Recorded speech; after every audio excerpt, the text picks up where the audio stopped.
바울이 세 차례에 걸쳐서 선교의 여행을 떠난 이후에 마지막으로 예루살렘에 돌아오는 그 과정이 계속 이야기되고 있는 상황입니다. 어, 바울이 예루살렘에 도착하려고 하는 그 시기는 오순절이 가까워 오는 시기였기 때문에 예루살렘에 수많은 유대인들이 모여 있었던 시기였고요.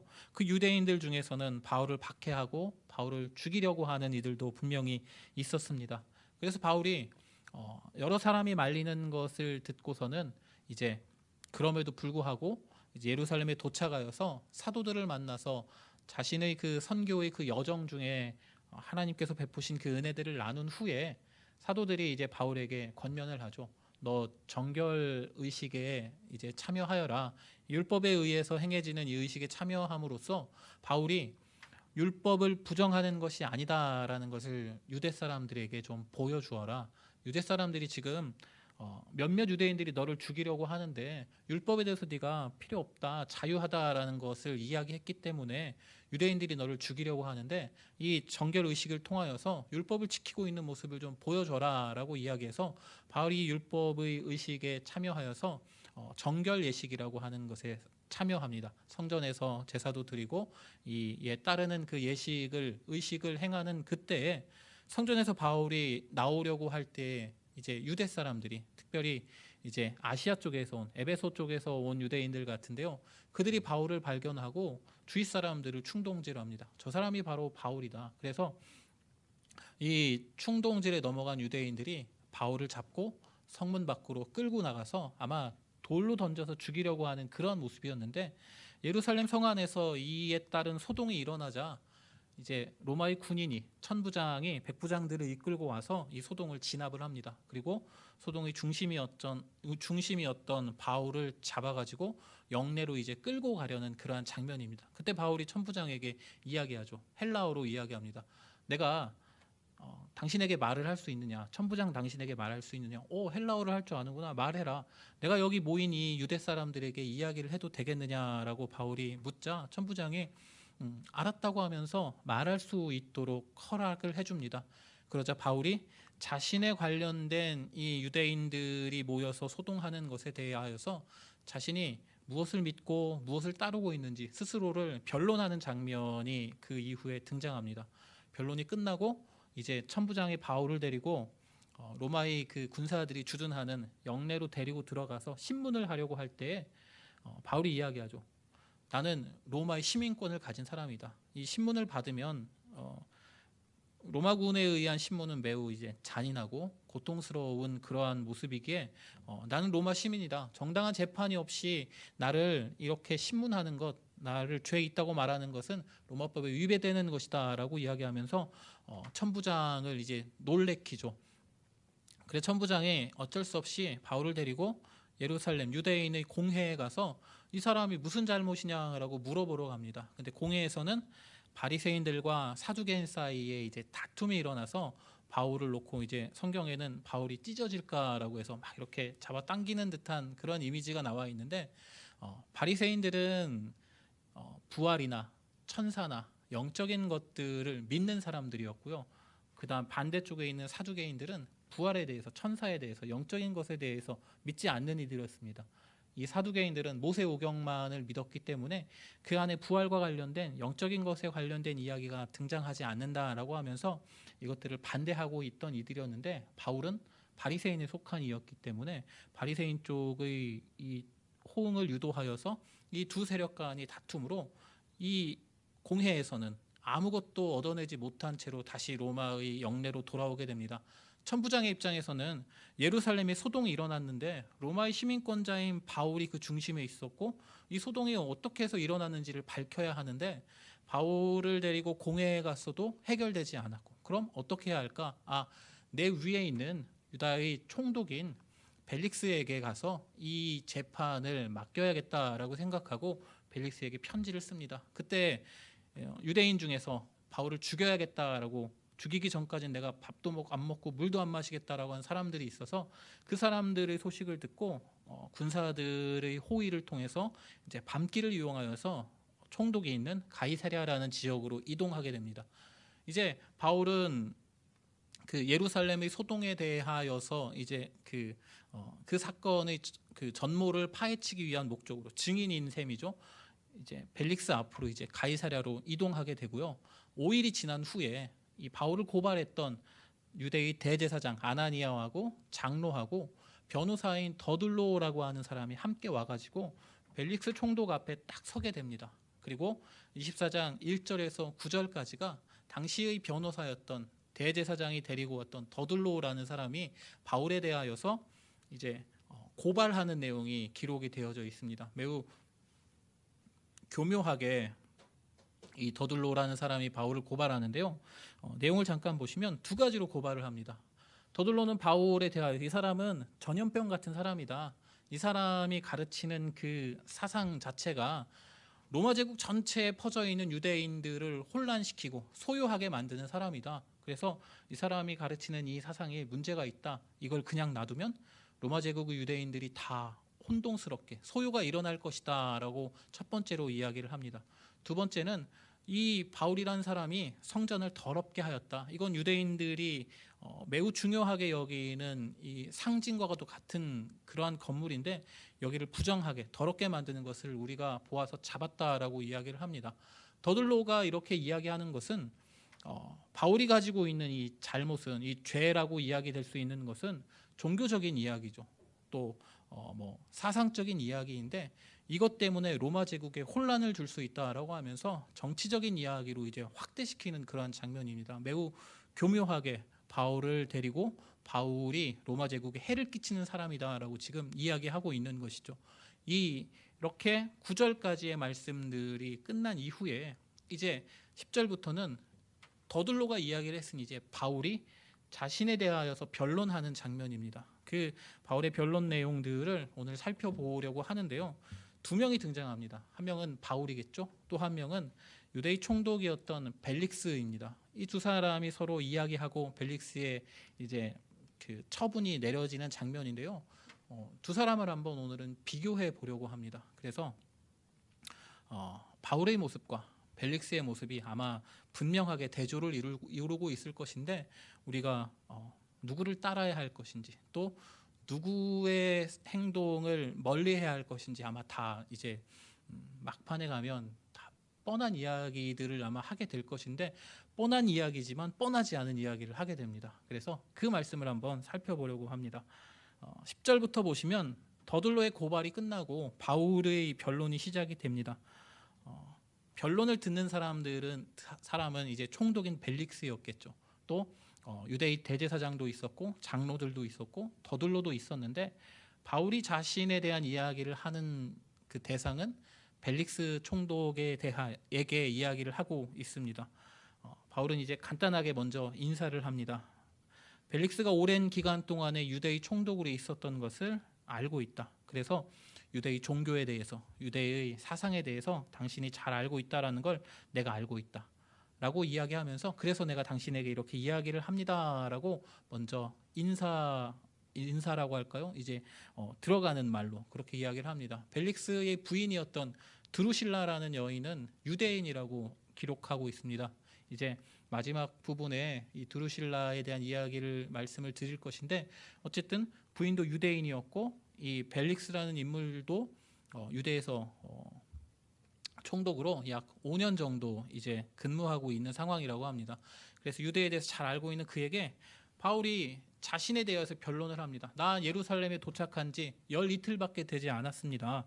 그 시간 동안에 성전에서 누구랑 내가 변론을 하거나 또 회당이나 또 시중에서 소동을 일으켰으면 분명히 그것을 본 사람이 있을 것인데 그 사람들을 지금 아무도 내 앞에 이 재판의 장소에 같이 오지 않았지 않습니까?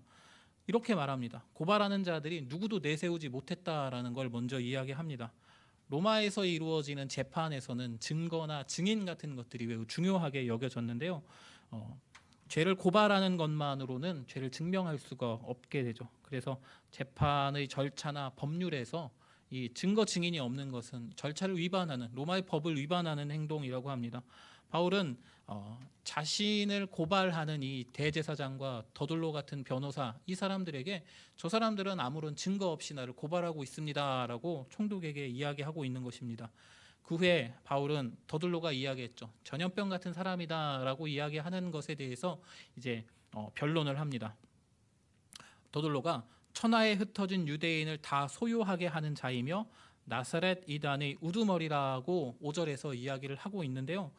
바울은 총독에게 자신을 고발하는 자들이 이단이라고 말하는 도를 나는 따르고 있다라고 먼저 말을 합니다.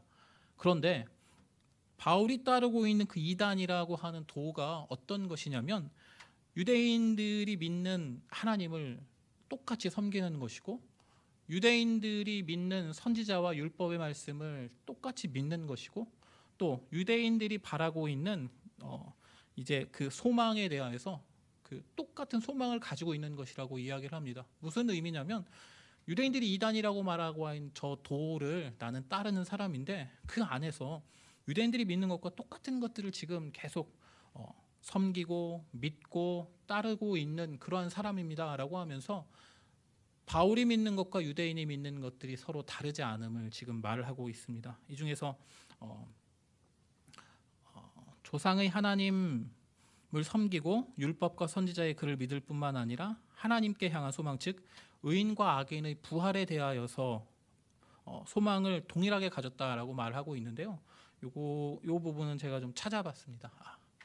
이제 요즘 궁금하게 여겼던 것들이요. 예전에 분명히 배웠을 것인데 생각이 나지 않아서 마지막 때가 되면 의인과 악인이 이제 부활하게 될 것이구나. 분명히 알고 있는 내용이지만 구약에서 이런 말씀들이 있었나라는 생각이 좀 들어서 조금 찾아보았습니다.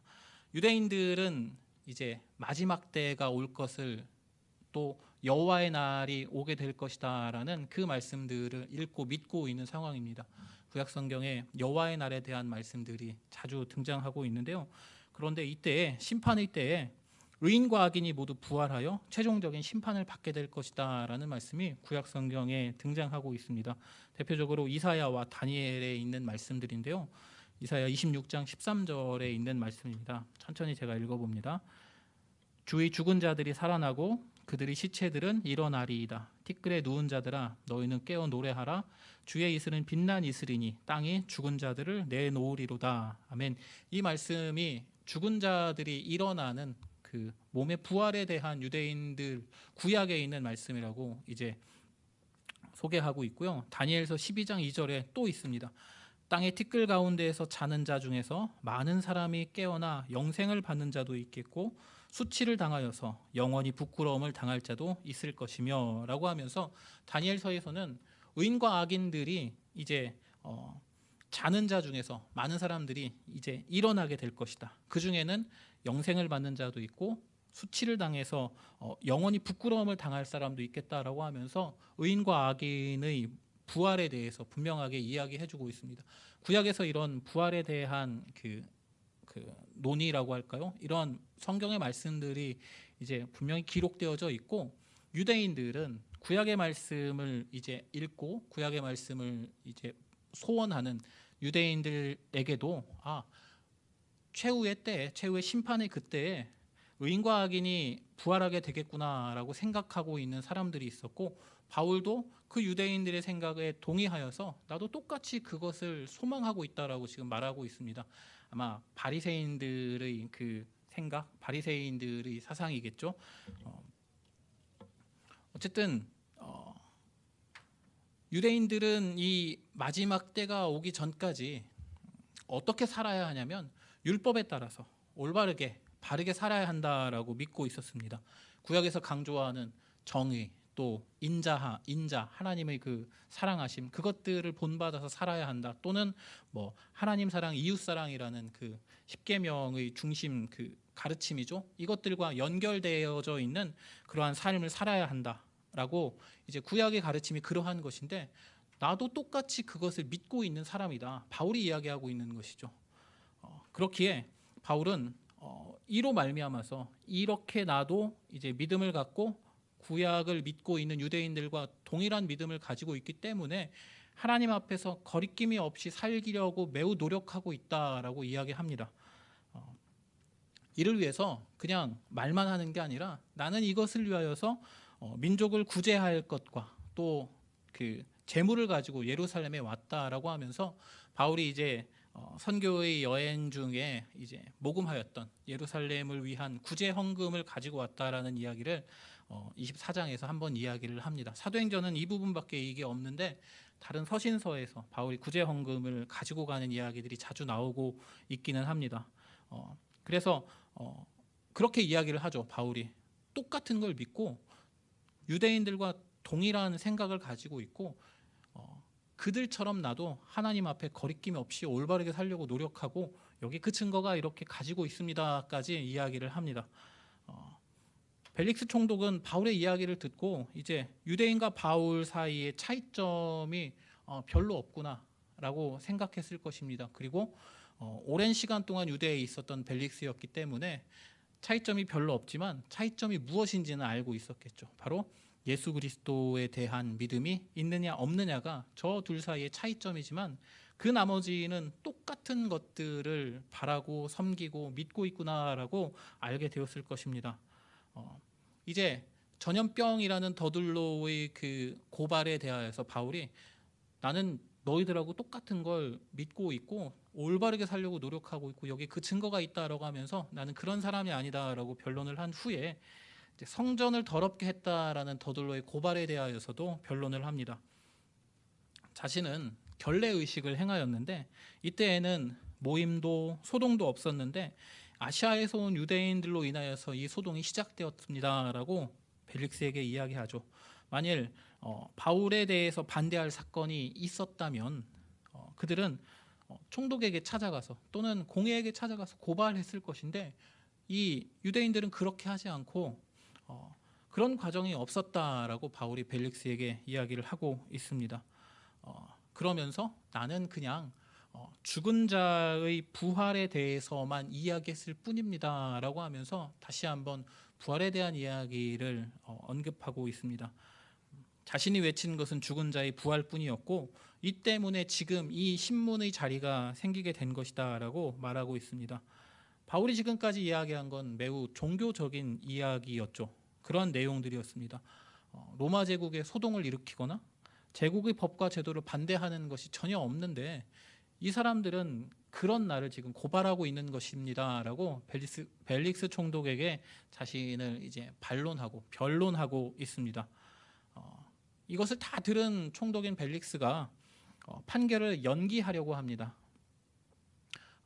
그 핵심 인물이었죠. 그 로마의 천부장 소요를 진압하고 바울을 이제 잡았던 이 천부장 글라우디오 루시아라는 인물인데 이 사람이 올 때까지 판결을 연기하겠다라고 일단 그런 결정을 하게 됩니다. 그리고 백부장에게 바울을 지켜라. 그리고 자유를 주어라. 그리고 바울의 친구들이 바울을 돌봐주는 것을 허락하라라고 명령을 내립니다. 그리고는 벨릭스는 그의 아내였던 드루실라와 함께 이제 바울의 이야기를 듣게 됩니다. 그리스도 예수를 믿는 도에 대해서 들었다고 사도행전은 말하고 있는데요. 벨릭스의 아내였던 드루실라라는 여인은 유대인이라고 말씀을 드렸죠. 사도행전 12장에 보면은 헤롯 왕이 나옵니다. 헤롯 아그리파 1세라는 왕이 나오는데 그 사람에 의해서 야고보 사도가 죽고 베드로가 옥에 갇히죠. 그리고 이제 밤에 천사가 베드로를 이렇게 끌어가지고 이제 기도하고 있는 교회에다가 이제 딱 베드로가 이제 그곳에 도착을 하게 되고 베드로가 문을 두드리자 여종이 베드로 아니야 하고 막 들어가고 그 장면을 아마 기억하고 계실 텐데 그때 등장하는 헤롯 아그리파 1세가 오늘 등장한 이 드루실라라는 여인의 아빠입니다. 아버지였죠. 이 헤롯 왕의 아그리파 1세의 막내딸이 드루실라였고 이 사도행전 24장에 나오는 이 시기 때에는 이 드루실라라는 여인이 약 20세가 안 된 상태였다라고 합니다. 어쨌든 유대 여인이었던 드루실라는 바울이 전하는 복음에 대해서 관심이 있었던 것 같고요. 또 벨릭스 또한 복음에 대해서 관심이 없던 것 같지는 않습니다. 바울에게 찾아가서 바울이 전하는 그 이야기를 듣는 것을 보면 알 수 있는데요. 바울은 벨릭스에게 의와 절제와 장차 오는 심판에 대해서 이야기했다라고 기록하고 있습니다. 25절에 나오고 있는데요. 바울이 의와 절제와 장차 오는 심판을 강론하였다라고 말하고 있습니다. 바울이 강론했던 내용들은 뭐 그 단어만 생각해서 따져보면 먼저 의로움에 대해서 강론을 한 것이죠.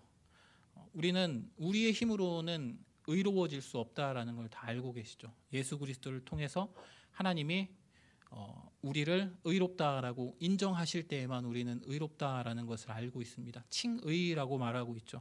바울은 이 칭의 사상에 대해서 로마서에서 자세하게 기록하여 놓았고, 이 부분에서 벨릭스에게 예수 그리스도를 통해서 당신들의 죄를 다 사함받고 그분이 가지고 계신 그 완전한 의로움이 나에게 이제 적용될 때 내가 의롭다라고 하나님이 인정해 주실 겁니다라는 이야기를 아마 했을 것입니다.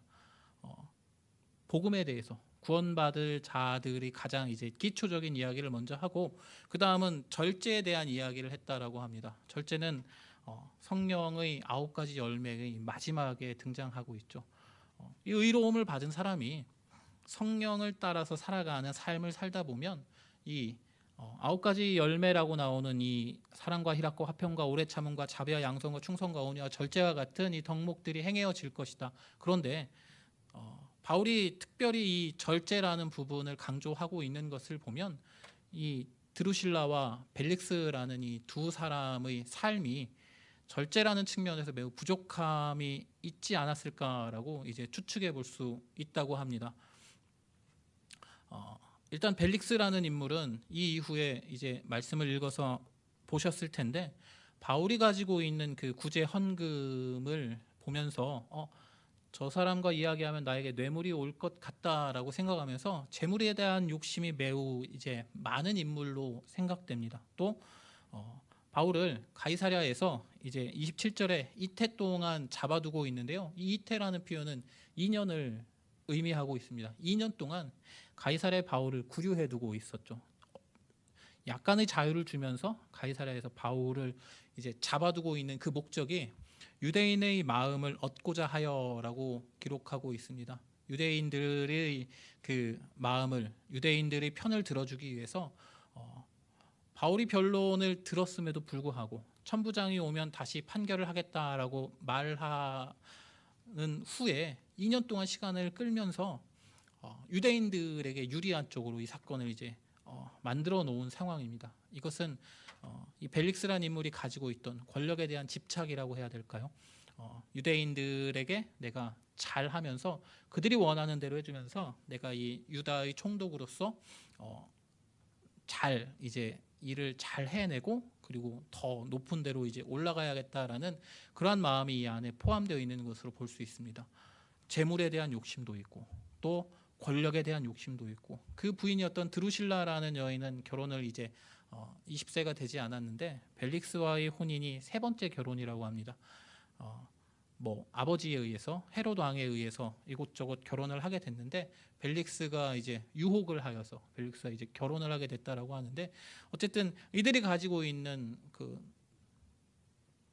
올바르지 않은 욕망 같은 것들이 바울의 눈에 보이지 않았을까 생각됩니다. 그래서 두 번째로 절제에 대해서, 성령을 따라 사는 자의 삶에 절제가 이제 행해질 수 있다라고 이야기하면서 의와 절제에 대해서 이야기를 하고 있습니다. 그리고 마지막으로는 장차 오는 심판에 대해서 강론한다라고 나와 있는데요. 바울은 예수님을 만났죠. 이제 다메섹으로 가는 길에서 예수님을 만났습니다. 예수님은 십자가에 달려 돌아가셨는데 그분을 내가 만났다라는 건 그분이 다시 살아나셨다는 것이고, 예수께서 살아나셨다라는 건 그분이 부활했다는 의미죠. 바울은 구약의 성경 말씀들을 잘 알고 있는 사람의 입장으로서 마지막 때에 부활이 일어날 것인데 예수 그리스도가 부활을 했네? 라고 생각하면서 많이 고민을 했을 것입니다. 성경의 말씀들을 보면서 또 자신이 알고 있는 그 지식들을 동원하여서 이게 도대체 어떻게 된 일이지라고 하면서 수없이 고민을 했을 것입니다. 그래서 얻어낸 결론이 예수 그리스도의 부활이라는 것은 하나님께서 어, 마지막 때에 이 세상을 심판하실 때에 의인과 죄인들이 모두 다 부활하게 될 것이라고 구약 성경에서 말하셨는데, 예수 그리스도가 부활했다는 건 이 마지막 때에 일어날 심판이 이미 일어나게 되었구나라고 결론을 내렸습니다.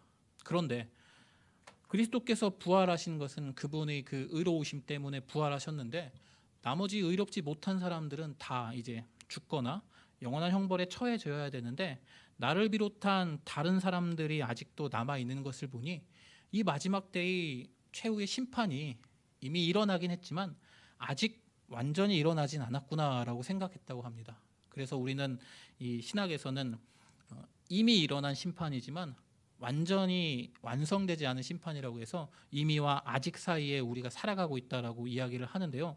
바울이 가지고 있는 이 마지막 때에 대한 이야기, 최후에 올 그 심판에 대한 이야기를 지금 이 벨릭스와 드루실라에게 이야기해주고 있는 것입니다.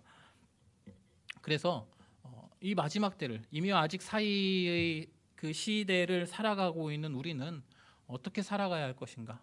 예수 그리스도로 인하여서 그분에게 이제 뭐 접붙여서 살아가야 할 것이다. 막 이런 식으로 성경에 나오는 그 복음에 대해서, 믿는 자들의 성도의 삶에 대해서 아마 이야기를 했을 것입니다. 이렇게 총독인 벨릭스와 그의 부인이었던 드루실라에게 의와 절제와 장차올 심판에 대해서 강론을 바울이 계속해서 합니다. 얼마 동안 했냐면 아마 매일매일은 아니었겠지만 2년에 걸쳐서 이 이야기들을 계속했을 것입니다.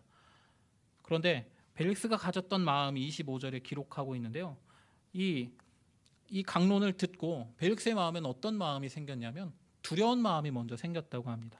그런데 그 두려운 마음 이후에 있어야 할 행동들은 보이지 않고, 지금은 가라, 내가 틈이 있을 때에 다시 너를 부르겠다라고 이야기를 합니다. 거기서 끝나는 것이 아니라 바울이 가지고 있는 구제 헌금을 생각하면서 내가 더 많이 이야기를 하면 저 바울이 나에게 뇌물을 줄 것이다 라고 생각하고 있는 모습도 보입니다.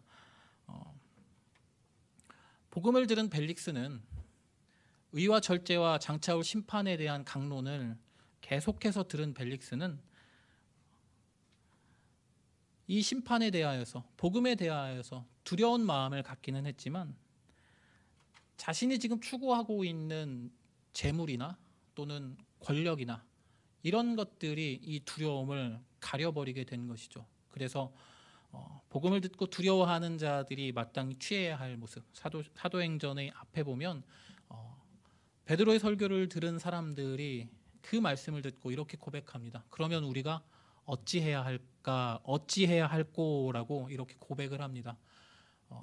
빌립이 세례를 준 그 이디오피아의 내시도 내가 올바른 말씀을, 이 복음에 대해서 알았는데 내가 지금 세례 받는 것에 무얼 망설일 게 있냐라고 하면서 바로 세례를 받고 이제 훌훌 떠나버리죠. 복음을 들은 사람들이 보여야 할 마땅한 반응이 내가 이 복음을 듣고 어떻게 해야 합니까? 라는 그런 반응이 와야 하는 것이 맞는데 벨릭스는 그런 반응을 보이지 않습니다. 복음을 들은 또 다른 사람들은 이렇게 반응하는 사람들도 있습니다. 스데반 집사의 설교를 듣고 마음의 찔림을 똑같이 얻은 이들이 저 사람을 우리가 죽이자라고 하면서 귀를 막고 눈을 가리고 달려들어서 스데반을 죽이는 그 장면들도 사도행전에는 말씀하고 있습니다. 하나님의 말씀을 듣고 복음을 듣고 두려운 마음이 생기는 건 당연한 것인데, 그 이후에 우리가 가져야 할 그 모습, 우리가 가져야 할 그 행동은 내가 어떻게 해야 될 것인가. 이 말씀을 내가 들었는데, 이 말씀에 대한 두려움을 느꼈는데 내가 이제 어떻게 해야 될 것인가로 고민하고 올바른 삶에 대해서 생각하고 행하는 것이 이제 올바른 자세일 것인데, 벨릭스라는 인물은 내가 세상에서 살아가고 있는데 필요한 재물들, 내가 모으고 있는 이 재물들, 또 내가 추구하고 있는 이 권력들, 이것이 하나님의 말씀을 듣고 다가오는 두려움 자체를 완전히 가려버린 것입니다.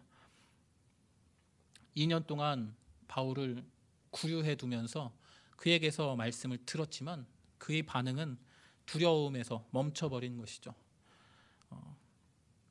두 명의 인물이 지금 등장합니다. 바울과 벨릭스였습니다. 2년이라는 시간 동안에 한 명은 복음을 전했고 한 명은 그 복음에 반응을 했습니다. 하지만 우리가 알고 있는, 우리가 기대했던 반응과는 좀 다른 반응을 보였죠. 누구보다도 복음에 대해서 잘 설명할 수 있고 또 수많은 선교의 경험을 가지고 있었고 구약의 말씀에 통달할 정도로 잘 알고 있었던 최고의 복음 전도자가 2년 동안에 걸쳐서 옆에 붙어가지고 복음에 대해서, 하나님의 말씀에 대해서 강론을 해 주었음에도 불구하고 이 복음에 대해서 벨릭스는 두려운 마음을 넘어서서 그 믿음을 소유하는 데까지 가지는 못했다는 것입니다. 우리가 어찌할꼬라고 반응하는 사람들이 분명히 있었는데 반면 마음의 찔림을 받고 스데반을 죽이는 것으로 이 복음에 대한 완전한 그 반대의 행동을 보이는 사람들도 있었는데 이 벨릭스라는 인물은 이것도 아니고 저것도 아닌 어중간한 상태의 모습들을 보이고 있죠. 뇌물을 받을까? 내가 유대인들의 마음을 살까? 내 권력을 유지해야 되는데 라고 하면서 두려운 마음이 한편으로는 있음에도 불구하고 내가 추구하는 것들이 이 자리에서 있어서 무엇이 더 소중한 것일까 결정하지 못하고 강론을 듣기도 하다가 또 권력을, 재물을 추구하기도 하다가 또 강론을 들으려 가다가 이런 식으로 어중간한 모습들을 보이고 있습니다.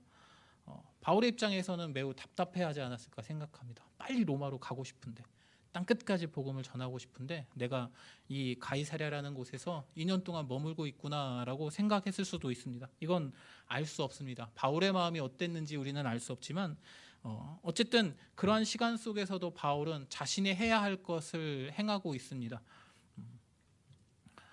아마 바울의 친구들 중에 그 바울과 함께 다녔던 누가, 그리고 이 가이사랴에 살고 있는 7집사 중의 전도자였던 빌립과 그의 4명의 딸들, 그리고 우리가 알 수 없는 다양한 이 친구들이 와서 바울을 돌봐줬을 것인데 그 안에서 바울은 무엇을 했을까요? 바울의 사역은 기도, 편지, 복음 전파 이렇게 3개로 구분할 수 있습니다. 감옥에 갇혀 있는, 조금의 자유를 얻었지만 가이사랴에 구류되어 있는 상태의 바울은 다른 교회들에게 권면하는 편지를 썼을 것입니다. 아마 에베소서나 골로새서가 이때 쓰여진 것은 아닐까라고 생각하는 학자들도 있습니다. 그러나 이제 더 많은 사람들이 로마에서 쓰여진 것이다라고 주장하기도 하는데요. 바울이 여기에서 교회들을 위해서 편지 썼다라는 것은 분명해 보입니다. 교회들을 위해서 권면하는 그 이야기를 계속해서 쓰고 있었을 것이죠. 또 기도하는 모습도 보였을 것이고, 그리고 육체의 쉼의 시간도 2년이라는 시간 동안 분명히 가졌을 것입니다. 그리고 자신을 구류하고 있었던 벨릭스라는 사람, 또 그의 부인이었던 드루실라라는 여인에게 복음을 계속해서 전하는 모습도 보이고 있습니다. 세상의 시선으로 보면은 유대인들의 마음을 잡고자 했던 벨릭스라는 사람을 더 이제 잘했다, 더 이제 세상에서 볼 때에는 더 이제 성공했다라고 보아줄 수도 있을 것입니다. 벨릭스의 욕심에 의해서 2년이라는 시간을 가이사랴에서 보낸 바울은 억울하고 답답한 마음이었겠지만 그럼에도 불구하고 계속해서 자신에게 주어진 일을 행합니다. 바울처럼 살아가야 한다라는 건 이제 다 알고 계시죠. 다 그렇게 살아야 되는데 아는데 못 살아서 너무 이제 죄송하고 너무 이제 그렇습니다라고 말씀을 하실 텐데 오늘은 벨릭스라는 인물에게 좀 더 초점을 맞추려고 합니다. 그와 같은 삶을 살지 않아야 한다라고 말씀을 드리려고 합니다. 벨릭스는 복음을 들었습니다. 그리고 계속해서 바울을 통해서 복음에 대한 강론을 받았습니다. 그러나 세상의 재물과 권력을 원하는 삶을 포기하지는 않았습니다. 우리가 살아가는 이 시대에 많이 볼 수 있는 모습이죠. 정도의 차이가 있을 뿐이지 거의 대부분의 사람들이 이렇게 살아가고 있을 것입니다. 복음을 듣고 두려워하는 마음을 가지고 있는 채로 세상에서 살아가면서 내가 필요한 것들도 소유해야지라고 하면서 이쪽에 마음을 쏟기도 하고 이쪽에 마음을 쏟기도 하고 둘 사이에서 저울질하면서 왔다 갔다 하는 그러한 모습들을 우리가 많이 보이고 있을 것입니다. 복음을 듣고 내가 어떻게 해야 될까라고 고민했다면 벨릭스의 삶도 조금은 달라졌을 것입니다. 그에 대해서 생각하고 내 삶의 방향이 어떠해야 하는지라고 고민했다면 아마 벨릭스의 삶도 또 똑같이 고민하고 있는 자의 삶도 변화를 주게 될 것입니다. 만약에 복음과 세상 사이에서 삶을 이제 걸쳐놓고 살아가고 있는 사람들이라면 아마 많은 분들이 그렇게 살아가고 계시고 세상에 걸쳐져 있는 내 발을 빼고 싶은데 잘 되지 않아서 안타까워하는 분들이 많이 계실 것입니다. 그때에는 오늘 이 말씀들을 한번 기억해 보셨으면 합니다. 바울과 같이 전적으로 복음에 헌신하는 삶을 살아갈 수 있기를 기도하면서 벨릭스와 같이 어중간한 상태의 삶은 멀리하는, 그래서 잘 되지 않을지라도 복음을 통해서 느낀 두려움을 세상의 것으로 가려버리지는 않는 모습을 가져야 합니다. 그 두려움을 간직하고 내가 어떻게 해야 할까라고 계속 고민하면서 기도하면서 하나님의 도우심, 성령님의 도우심을 구하면서 살아간다면 조금은 더 세상과는 멀어진, 또 바울과 같이 전적으로 주님께 의존하는 삶을 살아갈 수 있는 우리의 모습이 될 것입니다. 아마 이 고민들을 평생 하다가 마지막 때에 이제 예수 그리스도께서 이 땅에 내려오시는 그때에 완전하게 주님과 동행하게 될 것인데요. 그때까지 조금이라도 세상의 것으로 복음이 주는 두려움을 가리지 않고 복음을 생각하면서 그에 대해서 고민하고 그에 대해서 생각하고 나의 삶의 방향을 주님이 원하시는 쪽으로 돌려야겠다라고 항상 기도하면서 고민하면서 결정하는 그러한 삶을 살아가는 우리 모두가 되기를 주님의 이름으로 축복합니다. 기도하겠습니다.